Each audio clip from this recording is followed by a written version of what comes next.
Science, la science autrement.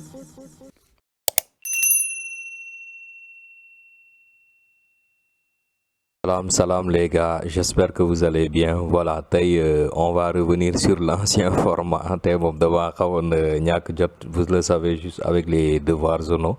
Moo tax je me suis dit comme la correction elle était déjà là, bàyyil ma dóor ko vite fait rek ñu dóor beneen en direct le samedi prochain, d'accord. léegi ñu ne bon, c'est l'exercice qui circulait depuis boobu léegi au cours d'une expérience plusieurs cellules animales contenant chacune 10 unités arbitraires d'ADN sont placées dans un milieu de culture adapté où elles se divisent normalement par des mitoses successives. On dit maintenant 20 heures après le début de l'expérience, une substance S est ajoutée dans le milieu de culture. On se propose alors d'étudier l'évolution de la quantité d'ADN dans le milieu. Les résultats obtenus sont consignés dans le tableau ci-dessous. Donc comme vous le voyez, le tableau, le temps donc évolue entre 0 et 55, la quantité entre 3 et 12, 10 puissance 3. Maintenant, on demande en première question de tracer la courbe de variation de la quantité d'ADN en fonction du temps. Deuxième question, de déterminer la durée du cycle cellulaire de ces cellules animales. Troisième question, on demande d'analyser et d'interpréter les variations de la quantité d'ADN observées dans le milieu de culture. Quatrième question, on demande de calculer le nombre de cellules contenues dans le milieu de culture 5 heures après le début de l'expérience et à la fin, et de justifier. Et en cinquième question, on demande maintenant comment expliquer la variation du nombre de cellules dans le milieu de culture entre l'addition de la substance S et à la fin de l'expérience. Et maintenant, on demande que pouvez-vous en déduire donc de la quantité d'ADN ou bien de l'action plutôt de la substance S. Voilà, c'était tout. On va démarrer maintenant pour la correction. Voilà, maintenant si on trace la courbe comme vous le voyez ici, on aura une allure comme ça. Donc on aura une allure qui, voilà, comme vous le voyez, une constance entre 0 et 3, donc un doublement de 3 jusqu'à 5. À partir de 5, donc nous avons une constance jusqu'à 18, après ça double à partir de 20, et puis ça n'évolue pas, donc jusqu'à la fin de l'expérience. Donc voilà pour la courbe. On y va maintenant pour répondre à la question suivante. On demande la durée du cycle cellulaire chez ces cellules animales. Donc comme vous le voyez ici, on a trouvé 15. Léegi pourquoi? Regardez, on sait qu'à chaque fois que la quantité d'ADN double, on se trouve au niveau de la phase S, c'est-à-dire c'est à la fin de la phase S. Donc ici, par exemple, AT égale 5 heures, donc la phase S vient de se terminer. Là, nous allons maintenant guetter la deuxième phase S, c'est-à-dire la deuxième fois où la quantité va doubler, donc c'est AT est égal à 20, raison pour laquelle on fait 20 moins 5 pour trouver 15. Vous savez, comme on parle de cycle cellulaire, c'est-à-dire c'est quelque chose qui se déroule de façon constante, d'accord, chez une cellule. Nous avons appris en classe que le cycle cellulaire dure environ 20 heures. Mais il ne faut pas dire que toutes les cellules du monde durent en 20 heures de cycle cellulaire. Donc il y a des changements comme ici. À chaque fois qu'on est en une phase, à la fin, au début de l'autre phase, nous avons un nouveau cycle. Par exemple, à la fin, à la G1 par exemple, si nous avons une phase G1, jusqu'à la phase G'1, ça fait un nouveau cycle. Si nous avons une phase S, jusqu'à la phase S' encore, nous avons un nouveau cycle. Si nous avons une première mitose, jusqu'à la deuxième mitose M', donc dans cet intervalle, on a toujours un cycle. Ici, on a guetté juste les phases S. Pour les filles, AT égale 5. La phase S vient de se dérouler, la première phase S. La deuxième phase S s'est déroulée, donc AT égale 20. Donc pour avoir la durée du cycle, on fait 20 moins 5 est égal à 15. Voilà pour cette question. Maintenant, on nous demande d'analyser et d'interpréter les variations de la quantité d'ADN observée dans le milieu cellulaire. On y va. Donc entre T0 et T20 heures, on voit que ici la quantité d'ADN évolue normalement, n'est-ce pas? Donc cette quantité d'ADN évolue en doublant d'abord AT égale 5 heures, puis AT égale 20. Donc on a un dédoublement. Donc voilà.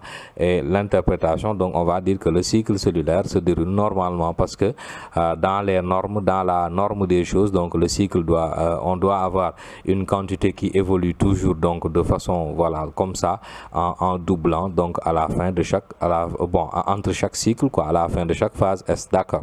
Maintenant, ce qu'on constate à partir de t égale 20, c'est quoi? C'est que la quantité d'ADN n'évolue plus. Donc ici, à partir de là, donc ça n'évolue plus, ça ne change plus.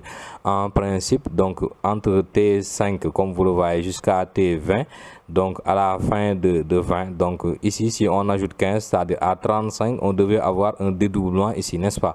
Mais la quantité n'évolue plus. Donc qu'est-ce qu'on peut en dire? On peut dire que le cycle a été perturbé.